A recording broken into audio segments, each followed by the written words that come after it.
uluslararası medya planlamasında çözüm ortağınız Thinking Grid sunar.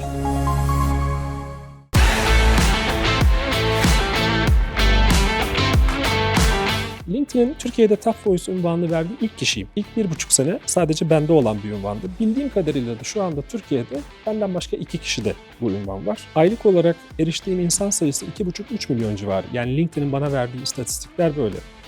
Modern zamanın büyüsü diyorum. Hani eskiden aşk büyüleri varmış ya, birine aşık etmek için büyüler yaparlarmış. Artık beynin hacklenmesi belki bunun yerini alacak. Konuşmacılık birazcık şöyle bir şey. Bir sürü insanın, Türkiye'de de dünyada da aynı şekilde birilerini dinletmek için para ödediği bir yerde insanlar beni dinlemek için para ödüyorlar. O yüzden ben bunun çok değerli olduğunu, benim için çok kıymetli olduğunu düşünüyorum.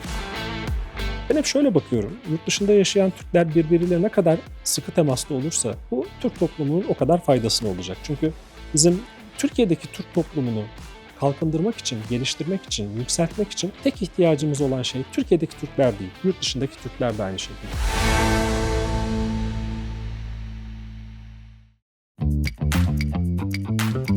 İstanbul Tıp Fakültesi mezunuyum. Yaklaşık bir 10 sene ilaç sektöründe çalıştıktan sonra 36 yaşında beni bir güzel işten çıkardılar. Aslında bir Amerikan fonu şirketi satın aldı ve benimle beraber bütün üst yönetimi işten çıkardı. Ben de tekrar ilaç sektörüne geri dönmemeye karar verdim. Önce para kazanmak için hızla bir ajans kurdum. O benim çok arzu ettiğim bir şey değildi. Zaten o da başarısız oldu. Onu da kapatmak zorunda kaldım ama en sonunda işte 40 yaşına yaklaştığımda sorduğum sorunun cevabını çok net bir şekilde konuşmacılık olarak verdim.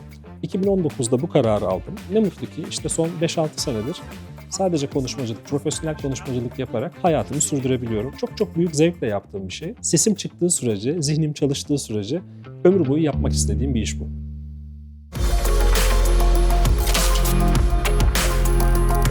Teknoloji iletişimi ve sürdürülebilirlik iletişimi çok basitçe şöyle tanımlanabilir. Hem teknolojide hem de sürdürülebilirlikte takip edilmesi, anlaşılması, anlatılması ve uygulanması zor kavramlar ve terimler var. Teknoloji bundan 10 sene önce, ki ben 10 senedir teknoloji iletişimiyle uğraşıyorum, çok daha yavaş ilerliyordu. Yani bizim dünyayı değiştirebilecek, önümüzdeki 10 seneyi değiştirebilecek şeyler olarak tanımladığımız şeyler senede 2-3 defa çıkıyordu karşımıza.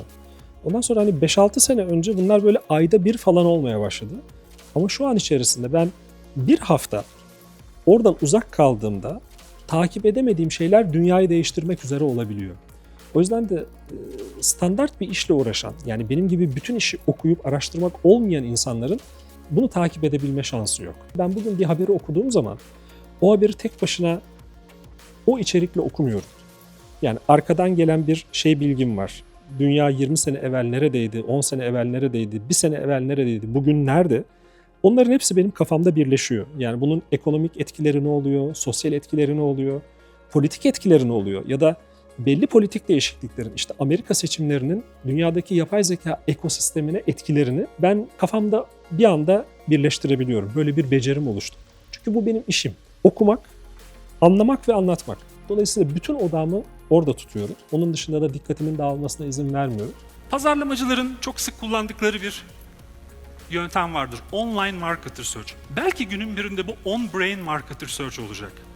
Ben herhangi bir şeyi size tattırdığım, denetlediğim, kullandırdığım zaman beyninizden geçenleri belki de direkt okuma ve değerlendirme şansım olacak.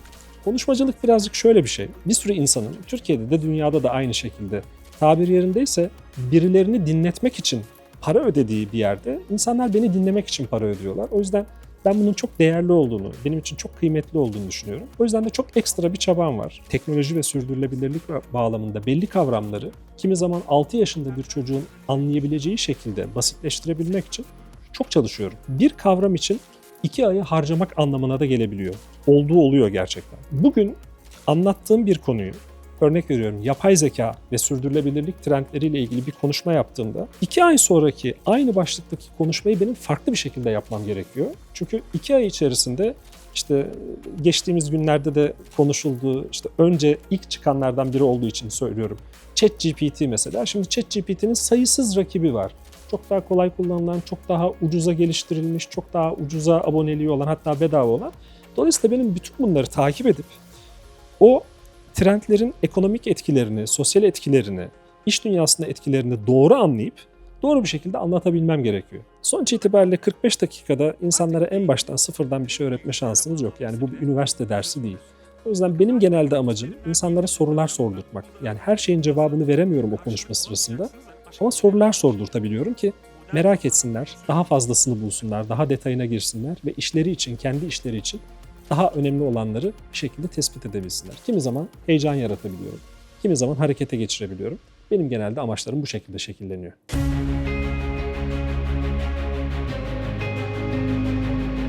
Ben LinkedIn'i aslında kurulduğu günden beri kullanıyorum. Yani Türkiye'deki ilk 300 kullanıcıdan biriyim. Şu an yaklaşık 14 milyon kullanıcısı var LinkedIn. Yani 20 seneden fazla zamandır kullanıyorum. Fakat LinkedIn tabii 20 sene önce bugünkü gibi bir LinkedIn değildi.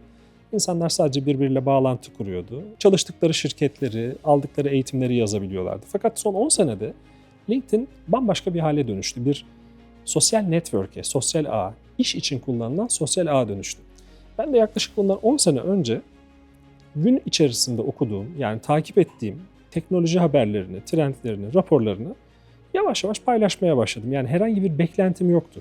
Benim bu paylaşımlarım sayesinde bir anda çevremde benim bu konularla ilgili merak içerisinde olan, bu konuları takip eden insanlardan oluşan bir topluluk oluştu. Bu benim böyle bilinçli olarak yaptığım, planladığım, programladığım bir şey değildi. Fakat işte bugün, yani bu geldiğimiz gün artık 225 binden fazla kişinin takip ettiği bir profilim var benim.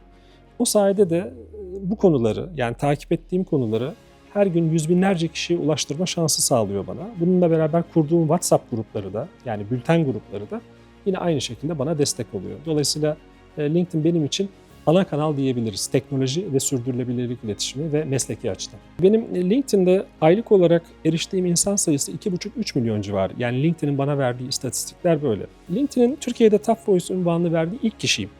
İlk 1,5 sene sadece bende olan bir unvandı. Bildiğim kadarıyla da şu anda Türkiye'de benden başka 2 kişi de bu unvan var. Onun dışında başka hiç kimse de yok. Ama Türkçeyi dil olarak LinkedIn Top Voice listesine sokan, 10. dil olarak sokan ilk kişi benim. Yaklaşık 1,3 milyar kullanıcısı var LinkedIn'in dünyada. LinkedIn, insanların gözünde bir itibarı olan, iş dünyasının fikir lideri olarak kabul ettiği kişilere bu rozeti veriyor. Instagram'daki veya Twitter'daki mavi tike benzemiyor bu. Sizi biliyor, sizi tanıyor, takip ediyor, araştırıyor, analiz ediyor ve size bu unvanı veriyor.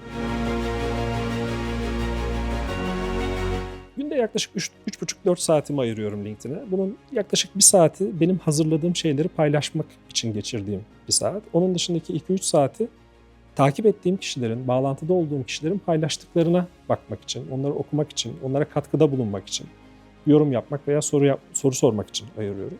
Ben çünkü LinkedIn hiçbir zaman tek taraflı bir kanal olarak görmüyorum. Yani ben paylaşayım, insanlar görsün, ben de oturduğum yerden onları izleyeyim diye bakmıyorum. Tam tersi, insanlara nasıl bir katkım olabilir, onların bana nasıl bir katkısı olabilir, yani onlardan ne öğrenebilirim, nasıl öğrenebilirim diye bakıyorum. Bir kurumsal sayfa gibi davranmıyorum orada, değilim çünkü ben bir kişiyim. Çok sevdiğim insanlar var.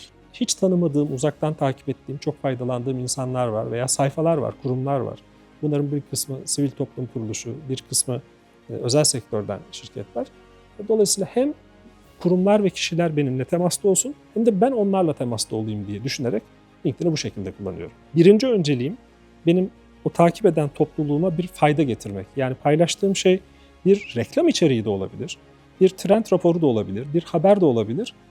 Tek kritik şey, yani birinci kriter, o paylaştığım kişiler, bunu okuyan kişiler bundan bir fayda görmeli. Maddi, manevi, artık her neyse o faydanın tanımı. Dolayısıyla da benim paylaştığım şeylerde birinci odağım bu olduğu için ve bu hiç değişmediği için insanlar beni orada destekliyorlar. Yani bundan, paylaştıklarımdan fayda gördükleri için.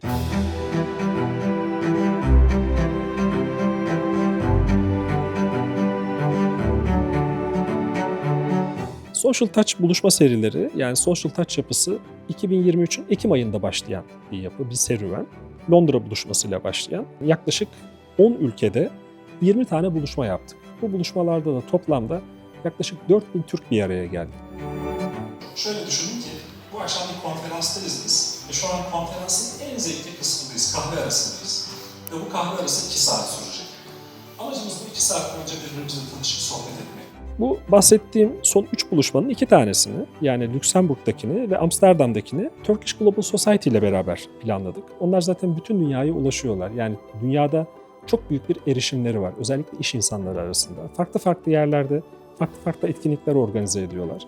Ben hep şöyle bakıyorum. Yurt dışında yaşayan Türkler birbiriyle ne kadar sıkı temaslı olursa, birbirlerini ne kadar hızlı bulursa, topluluklar oluşturursa ve birbirlerini desteklerse, birbirleriyle dayanışırsa bu Türk toplumunun o kadar faydasına olacak. Çünkü bizim Türkiye'deki Türk toplumunu kalkındırmak için, geliştirmek için, yükseltmek için tek ihtiyacımız olan şey Türkiye'deki Türkler değil, yurt dışındaki Türkler de aynı şekilde. O yüzden benim en büyük hevesim yurt dışındaki Türklerin, yani Türk diasporasının olabildiğince etkili, olabildiğince güçlü olmasına sağlanabilecek katkı. Beni çok heyecanlandırıyor.